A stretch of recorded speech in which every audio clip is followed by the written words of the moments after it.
Jangan mengkhawatirkan apa yang dipikirkan orang lain agar bahagia. Kita tidak memiliki tanggung jawab untuk memenuhi apa yang menurut orang lain harus kita capai. Kita tidak memiliki tanggung jawab untuk menjadi seperti yang mereka harapkan. Itu kesalahan mereka, bukan kegagalan kita.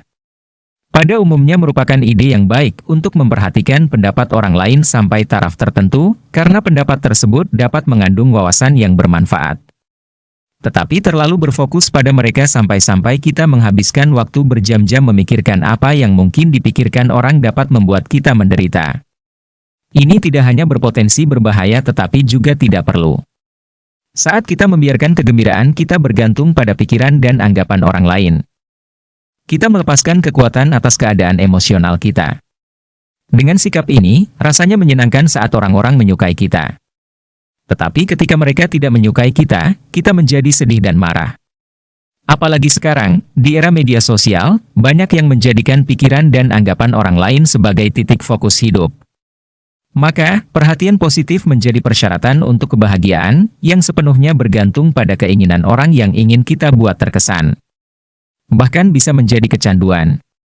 Banyak orang yang kita berusaha untuk membuat mereka terkesan kepada kita bahkan terhadap orang yang tidak kita kenal sekalipun. Selain itu, banyak dari mereka memiliki pendapat yang selalu berubah. Seringkali tanpa alasan rasional yang jelas.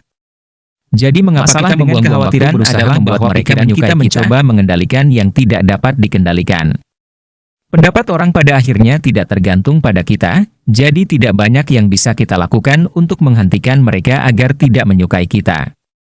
Sekarang, ini tidak berarti bahwa kita tidak dapat mempengaruhi apa yang dipikirkan orang lain. Bagaimanapun di dunia ini ada 3 kategori sesuatu yang dapat dan tidak dapat kita kendalikan. Pertama, sesuatu yang dapat kita kendalikan sepenuhnya. Kedua, sesuatu yang tidak dapat kita kendalikan sepenuhnya, dan ketiga, sesuatu yang tidak dapat kita kendalikan sama sekali. Pendapat orang lain termasuk dalam kategori kedua dan ketiga. Dalam beberapa kasus, tidak ada yang dapat kita lakukan tentang pendapat orang lain. Misalnya, kita tidak dapat mengubah perkataan seseorang kepada kita di masa lalu, dan kita tidak dapat mengubah ketidaksetujuan orang tua kita terhadap kita ketika mereka meninggal. Tapi kita bisa mempengaruhi orang di masa sekarang dengan kata-kata dan tindakan kita. Kita semua melihat dunia melalui lensa unik, dan ketidaksadaran memainkan peran penting dalam cara kita berhubungan dengan lingkungan kita. Mengetahui hal ini, kita dapat menempatkan pendapat orang lain ke dalam perspektif bahwa orang tersebut bukanlah pusat alam semesta. Ketika kita mencoba membayangkan luasnya alam semesta, kita mulai memahami ketidakberartian pendapat orang lain terhadap diri kita. Hanya pikiran kita yang pasti ada, karena kita tidak dapat membuktikan bahwa dunia luar, termasuk pikiran orang lain, adalah nyata. Sampai hari ini, seseorang tidak dapat mengalami keberadaan pikiran lain selain pikirannya sendiri. Jika pikiran Anda memang satu-satunya pikiran yang ada, pendapat orang lain hanyalah ilusi. Jadi, tidak ada yang perlu diributkan, karena itu tidak nyata. Opini atau pendapat orang lain tentang kita sangat singkat dan tidak menentu, sehingga terlalu peduli tentang apa yang dipikirkan orang lain akan membuat kita berubah seperti domba yang dengan cemas mengikuti kawanan lainnya. Jika kita melakukan apa yang orang lain ingin kita lakukan, kita akan hidup sesuai dengan harapan dan cita-cita mereka.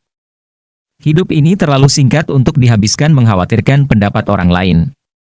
Jika kita berhenti mencemaskan pendapat orang lain, kita akan memiliki lebih banyak waktu untuk menikmati hidup atau melakukan sesuatu yang berguna. Betapa membuang-buang energi sia-sia untuk menghabiskan hidup yang singkat ini untuk bertanya-tanya apa yang dipikirkan orang lain tentang kita. Jadi pendeknya hidup bisa menjadi pengingat yang ampuh untuk menghilangkan kebiasaan merusak ini.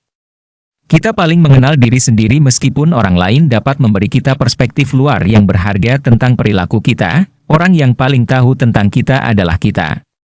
Tidak peduli seberapa dekat kita satu sama lain, pikiran kita tetap menjadi ruang pribadi dan seringkali tidak sepenuhnya menyerupai apa yang kita tunjukkan kepada dunia.